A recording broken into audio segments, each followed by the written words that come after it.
Hello दोस्तों, आप सबका स्वागत है मेरे इस चैनल भानु सीजी एग्जाम्स में।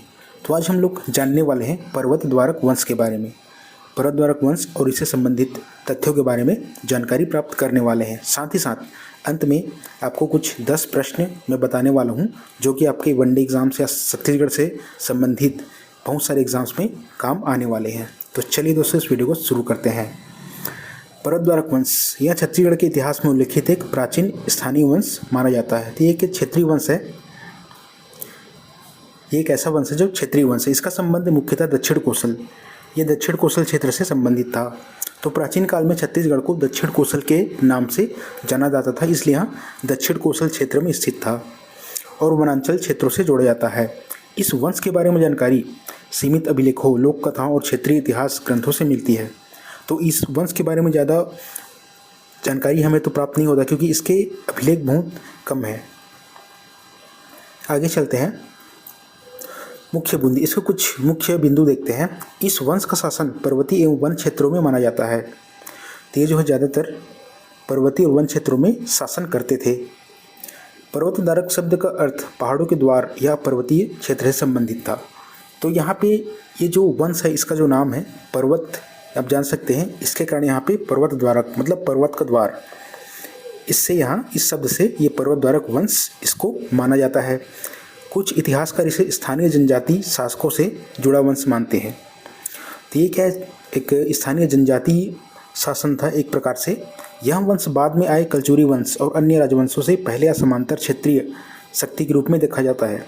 तो इसका तो एग्जैक्ट समय काल कोई अभी तक जानकारी प्राप्त नहीं हुआ है, लेकिन बोला जाता है कि कलचुरी वंश के समांतर या फिर उससे पहले का ये वंश मौजूद था। इनके शासन में किलों और प्राकृतिक सुरक्षा पर विशेष ध्यान दिया जाता था। तो ये लोग किले, दुर्ग और प्राकृतिक सुरक्षा पर ध्यान देते थे। आगे चलते हैं। प्रशासन एवं विशेषताएं। तो वन एवं पहाड़ी क्षेत्रों पर नियंत्रण, स्थानीय जनजातियों से संबंध। ये पहाड़ी क्षेत्रों में ज़्यादातर नियंत्रण रखते थे और स्थानीय जनजाति, जो जनजाति होती थी वनांचल में, उनसे अच्छे संबंध बना के रखते थे। प्राकृतिक संसाधनों पर आधारित अर्थव्यवस्था। तो कृषि कार्य से लोग अपना जीवन यापन करते थे। छोटे दुर्ग एवं सुरक्षा चौकियाँ, क्षेत्रीय सांस्कृतिक परंपराओं का संरक्षण। ये लोग छोटे छोटे दुर्ग बनाकर रखते थे, साथ ही साथ सुरक्षा चौकियाँ जगह जगह पर बनाकर रखते थे। सांस्कृतिक परंपराओं का भी ये लोग संरक्षण करते थे। तो इसका आप लोग स्थान देखेंगे, एग्जैक्ट जो लोकेशन है। कुछ शोधों में इनका प्रभाव क्षेत्र निम्न इलाकों के आसपास माना जाता है। तो गरियाबंद में एक स्थान है देवभोग नाम के स्थान पर इनका जो है शासन चलता था। और साथ ही में उड़ीसा के कुछ भाग में भी इन लोगों का शासन चलता था। मतलब ये छत्तीसगढ़ और उड़ीसा के बॉर्डर के नज़दीक था, खासकर गरियाबंद के इलाके में। और इनका जो राजधानी माना जाता है वो देवभोग को माना जाता है, राजधानी देवभोग। आगे चलते हैं। पर्वत द्वारक वंश से जुड़े कुछ मुख्य तथ्य। तो शासन क्षेत्र, तो ये दक्षिण रायपुर, तो गरियाबंद क्या है, रायपुर के दक्षिण क्षेत्र में है, तो इसको दक्षिण रायपुर वर्तमान गरियाबंद क्षेत्र में इनका शासन क्षेत्र माना जाता है। काल लगभग 5वीं शताब्दी के आसपास इनका काल माना जाता है, क्योंकि इसका जो एग्जैक्ट जो समय काल है वो अभी तक जानकारी प्राप्त नहीं हुआ है। इसके प्रथम शासक, तो अब शासक का नाम रखना है सोमन राज। ये इम्पोर्टेंट है क्योंकि एग्जाम में पूछ सकता है कि पर्वत द्वारक वंश से जुड़े शासक कौन है। तो यहाँ पे सोमन राज। उसके बाद है देवी उपासना। ये कौन सी देवी की उपासना करते थे? स्तंभेश्वरी देवी। उसके बाद है स्त्रोत। इनका महत्वपूर्ण स्त्रोत क्या है? तेरहसिंगा ताम्रपत्र। इसको याद रखना है। शासक याद रखना है सोमन राज। उपासना, किस देवी की उपासना करते थे? स्तंभेश्वरी देवी। महत्वपूर्ण स्त्रोत क्या है? तेरहसिंगा ताम्रपत्र। आगे चलते हैं। एक कहानी है इसका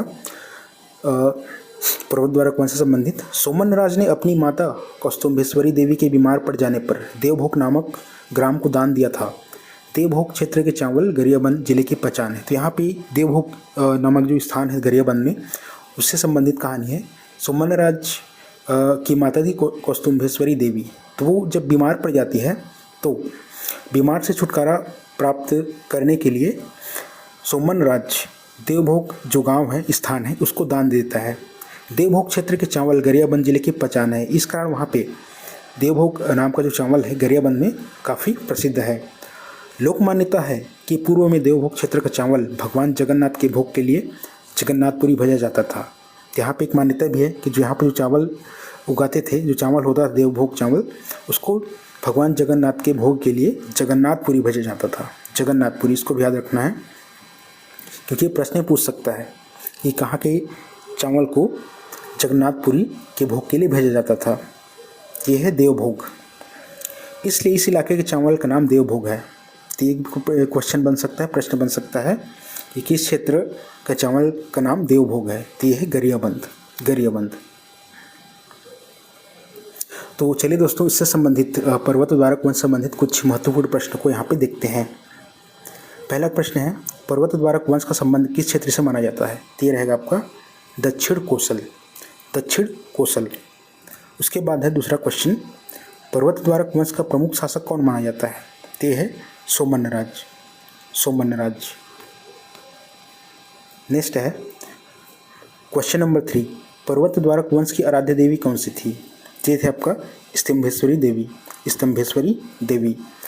क्वेश्चन नंबर 4, पर्वत द्वारक वंश की जानकारी का प्रमुख स्रोत क्या है। तो इसका है प्रमुख स्रोत तेरासिंगा ताम्रपत्र, तेरासिंगा ताम्रपत्र।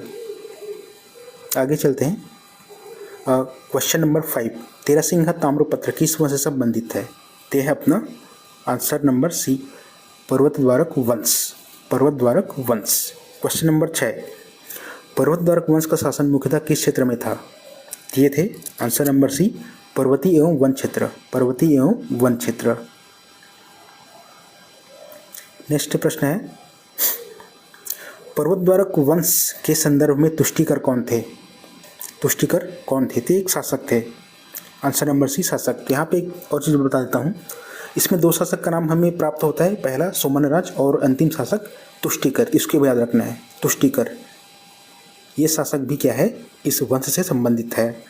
क्वेश्चन नंबर 8, पर्वत द्वारक वंश का इतिहास किस प्रकार के स्रोतों से ज्ञात होता है। यहाँ पे है आंसर नंबर बी, ताम्रपत्र एवं अभिलेखों से इसकी जानकारी प्राप्त होती है। क्वेश्चन नंबर 9, तेरासिंगा ताम्रपत्र में किस देवी का उल्लेख मिलता है। तेरासिंगा ताम्रपत्र में किस देवी का उल्लेख मिलता है। तो आंसर नंबर सी, स्तंभेश्वरी देवी, स्तंभेश्वरी देवी। क्वेश्चन नंबर 10, सोमन्नराज किस वंश से संबंधित थे। सोमन्नराज किस वंश से संबंधित थे। तो आंसर नंबर सी, पर्वत द्वारक वंश। सोमन्नराज पर्वत द्वारक वंश से संबंधित थे। तो ये था दोस्तों पर्वत द्वारक वंश से संबंधित कुछ फैक्ट्स और जानकारियाँ जो कि आपके आने वाले एग्जाम्स में आपके काफ़ी काम आने वाले हैं। तो अगर ये वीडियो आपको अच्छा लगा है तो इस वीडियो को लाइक, शेयर, कमेंट जरूर करें। धन्यवाद दोस्तों।